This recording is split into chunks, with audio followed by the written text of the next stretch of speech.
Welcome to all of you out there, dear astrology friends. This is a video with me, Veerle, and it's going to be all about the full moon in Aries. That is happening around and about the 6th to 7th of October, depending on where you live. We're going to have this beautiful full moon at 14 degrees of Aries, opposing the sun, which is a full moon, at 14 degrees of Libra. So every time around this time of the year, we have a full moon in Aries, and I'm gonna explain here what this is all about, this energy, this full moon in Aries, and in particular around this time, what are other planets doing. And of course, for each and every single sign of the 12 signs, I'm going to look at where this full moon is falling in your chart and the interpretation of that in a very general way, of course. Now, full moons in Aries. It's one of my favorite full moons. Of course, I'm biased. I'm born with the moon in Aries. I'm a bit biased, a tiny little bit. Now, in general, these full moons are always showing, a full moon is always showing a completion, something that is very clear, something that is very conscious, and it's in Aries kind of energy, which is all about something's going to be very clear about your courage, about the actions that you want to take in a bold way, the enthusiasm of Aries, also the area of your life where you are bold and young and enthusiastic, and just it's the first sign of the zodiac. It's a bit like a child, right? People with moon in Aries, for instance, they really can be very enthused like a child, and they can be very much in the moment, and they can be very easily fired up, and it cools down very easily as well. So it's very rushing energy. It's fire energy. It's bold. It's like a rough diamond, you could say. And in a very positive way, we can use it to set our boundaries, to go after what we want, to especially I can't talk, especially if we have been walking all over us, let other people walk all over us, that Aries energy can say, hey, enough is enough, and that's it. And Aries really doesn't care about the consequences. It's very much in the now. It's very instinctive, right? It does, and it is, and it does some actions at the very moment. It is a bit impulsive, you could say. Now, so you hear me already saying what is the pitfall of the Aries. It is indeed the impulsiveness and the first jumping into the water to rescue someone, and then thinking afterwards like, oh, but my phone was in my pocket. That kind of energy is very Aries-like. It's instinctive. And sometimes in some situations that's good, and sometimes it's not so good. It depends. But we are invited to all tap into this beautiful Aries energy in a positive way, which is, if we're scared of doing something, it's really going after it. If we have suppressed a lot of our energy, and don't forget that around the 6th to 7th of October, the ruler of this beautiful full moon, Mars, has just touched upon Pluto, right, in a square. So we already, before this full moon happens, we already feel that energy of Mars square Pluto is like, at its best, is doing something that you're very afraid of, and you mobilize all your energy and you're doing it anyways. That's Mars square Pluto. That is the transformation. You have a lot of fear, you want to control a lot, but you let go of that fear. And that is very transformative. That is a true Mars square Pluto. It is using it in the right way. If you use it in a wrong way, it becomes all like this, right? It is, very strategic, but in a negative way, right? It's toxic, and it's like, manipulative and all of that. So we come out of that energy, of an energy where we are very much tested. we come out of that, the energy that is very much tested around our actions. What is the intention of our actions, especially with the Mars square Pluto? If your intentions are not so good and they come from fear, it's not the best. It's, what you give out, you get back. But if you're doing it from a pure heart, remember the the eclipse in Virgo, if you're coming from pure intentions and from love, you want to do the best for yourself and everyone concerned, and aligned with the divine, you can move mountains with a Mars square Pluto. Anyway, I have made some videos about Pluto and Mars, and I'll put a link at the end of the video of the playlist of Pluto. But what this shows, we're coming out of this very tensed energy where feelings, and Mars is energy that is suppressed, and you have to be careful to use it in the right way. And if you've been doing that, then this full moon is nothing more and nothing less than a completion of the needs that you had that was so important for you, that they are met. Your needs are met. Now, the thing is, don't forget, this is a full moon, but it opposes the sun in Libra. This makes it very, very, very, very paradoxal, and life is full of it, and especially in relationships. This is the axis. Aries is the first house. Libra is the seventh house. This is the axis between me and you. This is the axis between, I want to be an individual. I'm going my way or the my way or the highway is very Aries-like. And I don't care what other people think, what other people do, what other people think of me. I'm going, right? So typical 100% Aries is very much about the goal and what you want, but the cost of it is connection. Now, if you do the other way around, which is the sun in Libra, which is I go 100% for the sun in Libra. I go for the beauty and the peacefulness and what is fair in a relationship, and I take into account what other people want. And actually, and you Librans out there, or with a sun or a moon or in ascendant, will know this.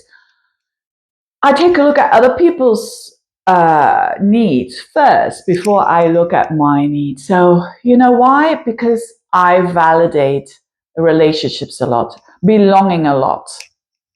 It is what we call the people pleaser syndrome, right? We kind of do this out of getting validation from other people. So, but the good side of Libra is, let's take into account everyone. Let's look at every side. That's the true Libra. Let's look at every side and be fair here. Let's do that. That's the good Libra. And so you see what a different energy this is. But guess what?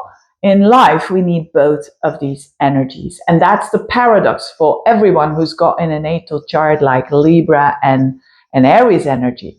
But definitely now for us, because we have in the sky a reflection of this, showing the moon in Aries and showing the sun in Libra. So oppositions are always paradoxes and are invitations to kind of balance these two out, right? So it means like when you're going for the true Aries 100%, it's not so good. If you go for the true Libra 100%, it's not so good. Go for both and try to kind of balance that. And it is possible, because that is what is shown here. This opposition between the moon and the sun shows that you can fulfill your own needs to a certain extent and not risking the relationship. You can still do that with another person. You can still do that without that other person totally has to sacrifice themselves for you, right? So it's that balance that we are showing now. And a full moon is always a result of, you could say, the past weeks, the past months even, going back to when it was a new moon. But anyways, it shows that it's going to show the result of the past and where you are now. And it's very good for us now. It's a very testing. It's not an easy full moon at all. I'll get back to that in a minute. It's not, because although it doesn't, the moon in itself, the opposition of the moon opposite the Libra, it doesn't make those harsh aspects to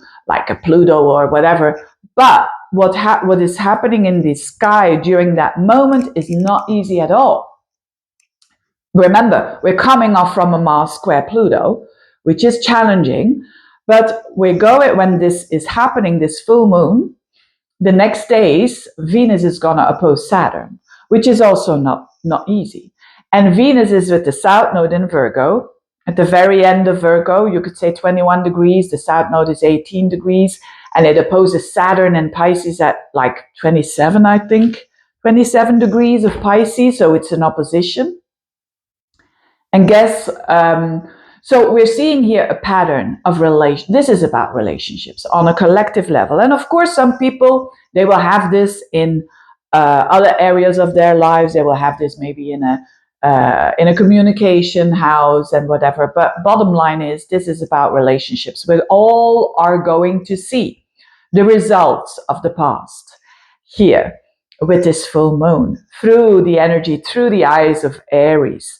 Aries is bold and it's honest and it's true. It's not going to say, Aries is going to, the energy of Aries is a lot about what you see is what you get. I'm not going to be like trying to manipulate or seduce or people please, or that's the power of Aries. You see what you get. They're going to say what you're wearing is ugly. And if you can't deal with that, it is the nature of Aries. They're going to say, you know what, that dress, it fights, the color is fighting with your hair or whatever. They are very, very honest. And when we respect that, we are truly going to see. We are truly going to see what our relationships are all about, or a specific relationship. Now, as I said, Mars and Venus, which are the lovers in the atmosphere, you could say, or which are the lovers in the astrology. Mars is about our intention and our doing. Venus is about our value and how we love and what we love. And they are a bit Mars has been a bit under attack with Pluto. So we know that now, it's a settling down. But now Venus is going to be meeting Saturn, and it already met the South Node of karmic relationships, the past. And with karma, I mean, cause and effect, like former lives and you name it. If you don't believe in that, then skip the South Node or K2. But it shows here that with Venus now approaching Saturn, and Venus, of course, is the ruler of Libra, and Saturn is in Libra. It is heightened, you could say. It's in a good situation. So we're going to see here a lot about where are we standing when it comes to our relationships. Where are we standing? And for some of it, it's going to be like this and even better like this than we expected. That we thought like, this relationship, I don't know about that. I've done this and that, and they've done this and that. I don't know. But now with this Venus opposite Saturn, we're going to know. We're going to see. We're going to see like, oh, maybe it's not that bad. Oh. Or the opposite, of course. We thought like we didn't want to see it depends on what we did in the past, right? That's why we call it a bit karmic. And what we still have to do, right, in this life, and to finish up, it's definitely that. And I'm not an astrologer who talks a lot about karma, not at all, because I think the power is in the now, right? We are here now, and that's where our power is. And I totally agree with that. But sometimes we have those times, especially during eclipses, especially when a personal planet like Venus touches the nodes, that karmic stuff tends to come up. It tends to come up. So expect some triggers, some raw information, some detail coming up. Venus in Virgo, opposing Saturn. It's the devil is in the detail. And this is what you've missed. For better or for worse. This is something that you didn't see, whether it was too painful and you put your head in the sand. Sometimes we do that. It's defense mechanism. Or whether it is like, I don't have enough courage to deal with it. The time is now to take up that courage and to deal with it. and to no longer put your head in the sand, and to deal with your responsibility in a very mature way. Venus, Saturn. In a horoscope of a person, Venus, Saturn, I know a lot of people think, oh, it's a delay of romance and so on, but you can see it at its highest point and transform it towards that, which is loyalty, which is responsibility, which is maturity in relationship. What you send out, you get back. If you send out this, you get back this. If you send out this, you get back this. Oh my goodness, what an explanation. Anyway, but Venus opposite Saturn is not going to mess around. Venus opposite Saturn is going to show what that relationship is all about and what your relationships are all about. And instead of saying, oh my goodness, you could say, hey, I have the power now. I have that moon in Aries. I can act now. I'm in the now. I'm an adult. I'm mature, and I'm going to act, and I'm going to take responsibility. That's Aries too. It's accountability as well. It's not going to say like, I know that Aries has a very bad reputation of being selfish and so on, but at the same time, it takes accountability because it takes action, and it has to do what it has to do. Now, this Venus opposite Saturn, and if it was only that, there's another thing going on during this beautiful full moon in Aries, and it is Mercury. I know Mercury is not ruled by Aries or by Libra, but what it's doing during this full moon is squaring up to Pluto. So Mercury just went into this, transited the sign of Scorpio, and Mercury, the planet of communication, the planet of understanding, the planet of thinking, it's in Scorpio, so it wants to go deep. It wants to, it sees manipulation straight away. It knows those tricks. It can apply them itself, but it knows and recognizes it immediately. And squaring up to Pluto, it's a double whammy, you can call it. Mercury in Scorpio and Mercury square Pluto, it's a bit the same energy. So it's a double whammy energy that we're going to get from Mercury square Pluto. Again, you apply it the right way or the wrong way. You. And it doesn't matter if it's a square or what. Of course, if it's a square, it shows be conscious, right? Because it's very easy to use it the wrong way. What is the not so much recommended way of Mercury square Pluto? It is, for instance, using your words, communication, Mercury, to kind of manipulate other people. I'll give you an example. Mercury in Scorpio sees exactly the weaknesses of other people, right? That's someone who's born with Mercury in Scorpio or Mercury with Pluto. They see the weaknesses in other people like that. They see their pains, they see their wounding. Now, is a Mercury, a Pluto person good or bad? It depends of the soul. A not so good soul, a soul who is not healed themselves, what are they going to do, you think? They're going to use this. They're going to use this information and they're going to like kill with words, so to speak. They're going to use that weaknesses because they are not feeling good themselves, right? They're not healed themselves. They can use it in a bad tactique. Scorpio is all about tactique and strategy and going deep. They're going to find something to kind of hurt the opponent. But that's because they hurt themselves, right? So, and that they think that is a strong thing. And in the outer world, we see it all the time. We see it all the time in courts playing out, in relationships playing out, and so on. So it's like a very toxic energy. Remember, what you send out, you will get back. So other people will do that to you as well, right? Like knowing your vulnerabilities and bringing them out. In another way, if you are healed, if you understand yourself, if you know where you're and you're not acting from fear. By the way, this was a very fearful person, although you might not see it. But if you act from love and if you act from understanding and you understand yourself pretty good because you've worked on yourself, you've worked on your shadows, you're the opposite of this other person. You are a healer. You can heal with your words. You you can help other people out because you've gone through those pains. Scorpio is such an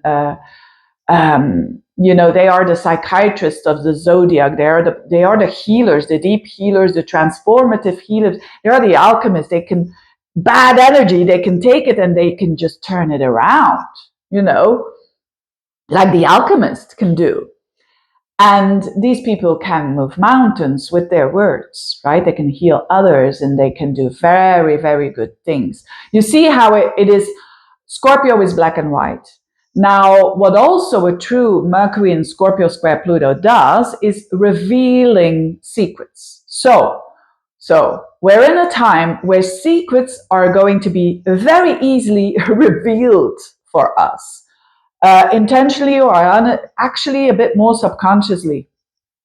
That secrets, because of this is a good time here, that these things come above board, because that is ultimately also what Mercury and Scorpio wants in a square to Pluto. It wants to everything that is like dark, it wants to face it. That's Pluto. It wants to face it. I know this may not sound like, oh, but Veerle, you're explaining here the full moon in Aries, but this is all happening whilst this full moon is happening, right?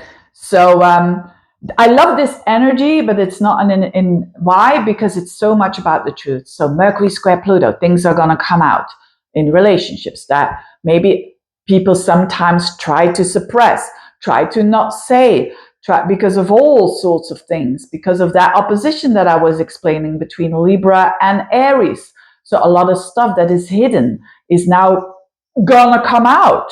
And mostly when you suppress something, when it comes out, it's not like, ooh, it comes out, right? It's more like a, and, but the thing is, if you love transformation, if you love honesty, and if you love truthfulness, and if you say, look, change, I need the change, then this is your energy. Then you can tap into that energy for sure.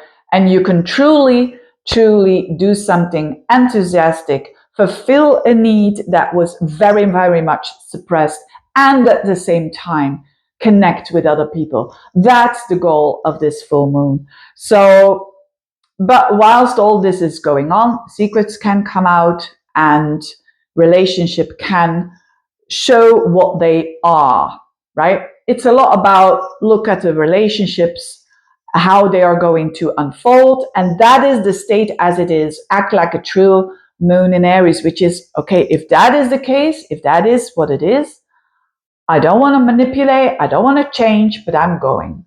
I'm going and I'm going for growth and I'm enthusiastic like a child and I'm going for my future with the people that are right for me. If they're not right for me, I give them the space and the energy to go their own way. My goodness me, what an explanation was that coming from? I'm not going to spend too much time on each and every sign because it's Aries after all. It's super, super clear. I'm going to explain where this energy of Aries is in your chart, where this is that things become so clear for you and where you can express yourself and you can say like, look, this is what I need. This is what I want. We're going to look at this. For Aries, of course, the whole introduction is for you. It's about you.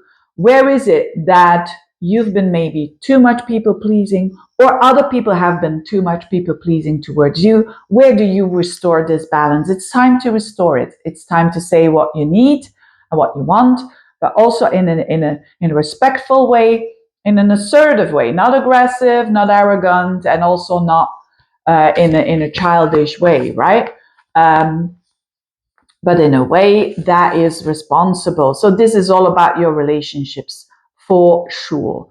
And and the ruler, Mars, your ruler, is in the 8th house of transformation, right, where Mercury is. So secrets coming up there that has to do with relationships, that has to do with money that you share, that has to do with life and death. Big, big, big times for you, deep transformation for you. You are going through deep, deep transformations. Taurians, this is a full moon happening in your 12th house of the unconscious. So something of the unconscious that you didn't know about yourself is coming up here. And so it has to do with that balance between the subconscious and the conscious, between your body, the sixth house, what you know, or what you taking care of your body, and then also taking care of your mental spirit. Mars and Mercury, the ruler of this, is in your seventh house. It definitely has to do with relationships. There might be something that comes out here, right, with this Mercury and Mars in Scorpio in your seventh house. Be open to it, and know that you are protected, right, spiritually. Gemini, this is happening in your 11th house. This is like things show itself in the 11th house. So that could be like, yes, this is my goal. This is the need that I have. This is the people that I want to be. There's something that is clear here in your relationships. That is my connections of like-minded people. Absolutely. And Mars and Mercury are in your sixth house, right? So you're doing a lot of transformation in your work, in your day-to-day habits, in how you live your life, basically, right? But this is all about, I want to do something for the future. It's a very future house. It's a beautiful full moon for you because moon goes very well with Gemini. It's a sextile energy. So do something with friends if you can. Do something with people that supporting you in a way that you get energy out of that. Cancerian, so important because you are a cardinal sign, just like Aries. So this is going to be a bit, that this can be a bit stressful because it squares up to your energy, and it is at the top of your horoscope. So this mostly has to do with how you show yourself in public. If you don't have a job, this is how you show yourself out there in the world. What is the energy that you're bringing in the world? And for others, it's their work. It's definitely work as well. There might be something that you are saying like, this is what I want when it comes to my work. But there is something that needs to be in balance between your home and your family as well. There's an opposition. There is this rebalance. And the ruler of all of this, Mars and Mercury in the fifth house, shows this transformation of you. The fifth house is what you want to do to enjoy yourself, the enjoyment that you have in life. There's something that needs to be transformed there. It's also the house of love. So there's also things there that come out and that you want to transform in a new way. Leos, this is in your ninth house. This is beautiful because Leo is a fellow fire sign, and Aries is a fire sign as well. In the ninth house, this could mean like something becomes very clear when it comes to your studies, or you teach other people, you travel. There is like a culmination of feelings and of you feeling connected with all there is. And it's a good time to connect also with your belief system and to say, look, this is my belief system now. This is what I'm going for. And I'm not going to push it through people's throats, but this is what I feel aligned to. And Mercury and Mars, the ruler of this full moon, is in your fourth house of the home. So there is transformation going on literally with your home. If it's not your home, it's more your emotions. There is like you transforming in the home and in your emotions. You want to express yourself in a better way. You want to be more standing in your power.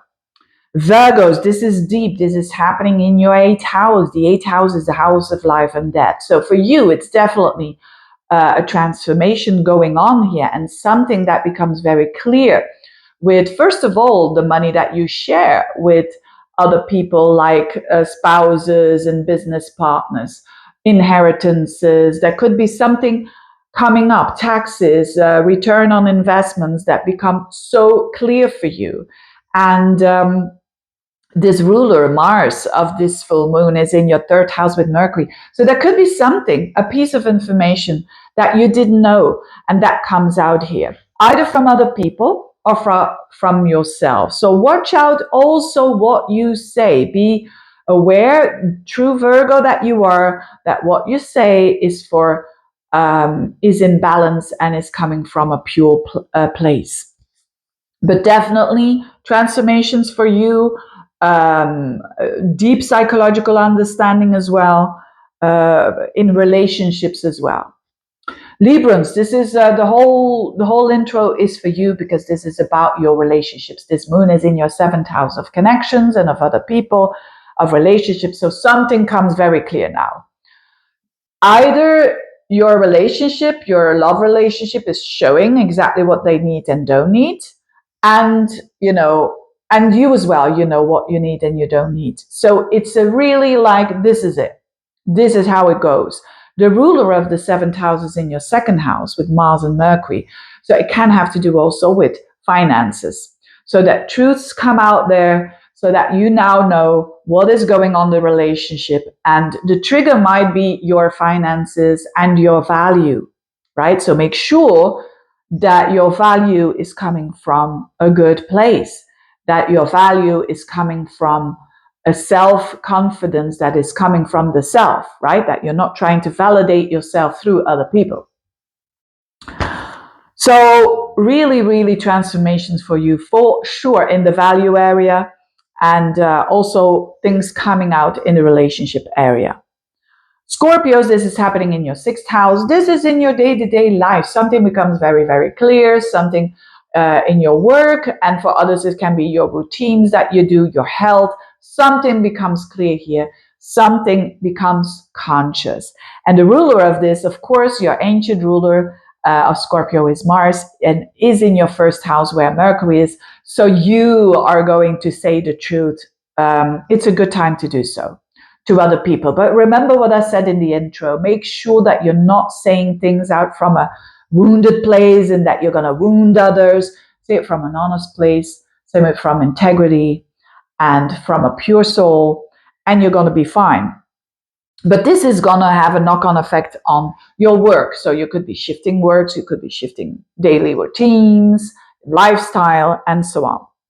Sagittarians, lovely energy for you, because you're just like the Leos, a fellow fire sign. So this is pretty good for you. It's a trine energy to your energy, and it's lighting up the 5th house, which is the house of play, of enjoyment, of love, of children, of hobbies. Something is going to become very clear that you say, this is my hobby. This is my love. This is my creative soul. This is how I express myself. And to balance that out with people, like-minded people, but also to keep your true, unique self character, so to speak. The ruler, Mars, of this full moon is in your 12th house. So it's preparing itself to come into Sagittarius later on, but it's preparing itself to act behind the scenes. So it's a very good, and Mercury there as well. So things might have been very confusing for you, but there's like in a dream or through meditation or through a long walk on at the seaside, you kind of see through the veils, you kind of see through other dimensions, and it can be a little bit unsettling and not knowing what's going on, but it's your intuition speaking. And it has to do with your heart. It has to do with what to do to express yourself better, what to do so you have more fun in your life. Really, really loving this. And but this Mars in your 12th house as well can make you a little bit restless there, right? So, but it's you working you can almost say in other dimensions, and you're working a lot during your sleep, so to speak. But definitely something can come true in the love relationship as well, and yes, and secrets can come out for you for sure. With Mercury there, the ruler of the 7th house of other people in the 12th. So it's like, ooh, your intuition, you feel what the secrets are. Or a dream. Capricorns, the 4th house, this is very important for you. This is a square energy to your energy, but in the 4th house, it shows here what you need emotionally, what you need to feel safe, what you need in the house, literally. This could have to do with your home. This could have to do with your house. But it's about this restoration between at home, being at peace and feeling very safe versus your career and your job. There needs to be restored something. And there is a rebalance, you could say. Also with parents, there could be like, there is something going on that has to do with these patterns that you want to restore. The ruler of this full moon is in your 11th, so where Mars and Mercury are. So it also has to do with your goals for the future, right? So putting energy there, putting honesty there. It could also be groups of people, friends, that things come out there that were hidden, and now you have that information, and because of that, you are connected with that balance between your emotions and your safety, but also you being out there in the world. So it's a good time for you to look at your needs when it comes to how you feel secure in life and how you can do that, from being your own best parent kind of energy. Aquarians, this is nice for you. This full moon sextiles your energy. It's in your 3rd house. So there's like a completion happening in the house of communication, in the house of siblings, in the house of your neighborhood, in the house of how you think and how you logically kind of think about certain things. And so it's that, you could say, or it could be a completion when it comes to studies, when it comes to learning a skill. And the ruler of all of this in your 3rd house of Aries is Mars in your 10th house, the top of your horoscope. So for a lot of Aquarians, not all of them, but for a lot, it has to do with your work and how you communicate. And make sure at your work that power struggles and so on, don't fall for that. Look up that video of mine, a very old one, of the drama triangle. Don't go into those power struggles and play the game with those really scorpionic kind of, you have more power and you have more power. And a lot of you Aquarians will deal with that. But the thing is that because Pluto is in your sign, you're transforming all of this and you're seeing the darkness of them, other people, people at the workplace, but also of yourself. And when you're seeing that and understanding it, you can transform it. So, and there's a truthful communication there for you as well that you will probably do. And that is a bit of a freeing energy for you. Pisceans, last but not least, this is happening in your 2nd house of your worthiness, your confidence, your assets, your belongings, and the way that you feel about yourself. There's something here coming up. And it's all about, hey, I want to feel good about myself. I want to feel confident. I want to validate myself because of the things that I do and that are true, You could say it's also the house of competences. Like, if you think of yourself, you're not good at something, you can do something about it by working on it, by whatever it is, practicing, taking a course, whatever. And that is this realization here of this moon in your 2nd house.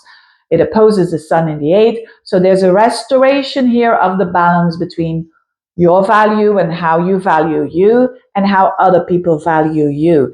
It's like when it's like this, it's not good. When it's like this, it's also not good. It's about the balance of these two. So it's a lot about codependency as well, and your thought about interdependency. If you don't know what I'm talking about, look it up, right? Look it up, dear Piscean. But I think you will know. And the ruler of this moon in your 2nd house is in the 9th, where Mars is, where Mercury is. So you're really, really seeing your own belief systems. You're seeing through them. You're seeing how it works and how it's not working. And so that's the beauty of the Scorpio energy in your 9th house. And that is happening because of travel, because of maybe you studying something, you feeling connected with all there is, like astrology or another metaphysical study there. You can learn a lot about that. So for you, truth is going to unravel itself, not so much in relationships, I would say, but more in your view systems, how you view the world. There's a transformation. There's like, oh, have I been believing that? Is it, oh, and that has to do with your self-worth. Oh, that was unconscious, right? Pluto, scorpionic energy there with Mercury square Pluto, with Mars square Pluto. Oh, it's because of that, because I thought that men were bad or women were bad, but and that they didn't care about me. But maybe it has to do that I don't see myself so worthy, my worthiness is a bit too low or whatever. You're working on this. This has to do with your worthiness. This has to do with your belief system. And there's something here that is breaking open. Beautiful for you. Beautiful. Anyway, that was the full moon in Aries. I hope you enjoy it. I hope you enjoy it. That's my take on it. Thank you so much for watching. You can order readings. Put in the link. I've put in a link below. A link to that, to my website. Subscribe if you want to. Comment if you want to. I read every single comment. And thank you so much. Bye bye.